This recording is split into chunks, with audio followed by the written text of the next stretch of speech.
Teised tehku teisiti, mina tahan eesti keeles kirjutada.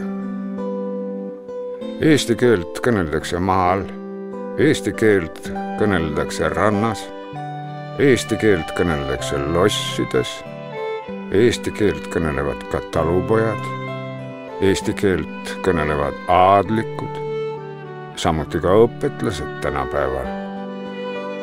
Eesti keelt kõnelevad ka daamid, eesti keelt need, kes Saksamaalt tulnud.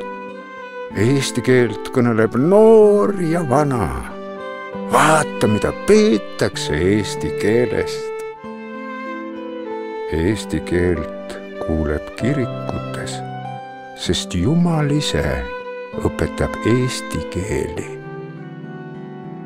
Ka tarkadele pieriididele on nüüd hakanud meeldima eesti keel.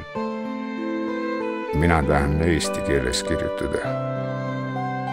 Teised tehku teisiti.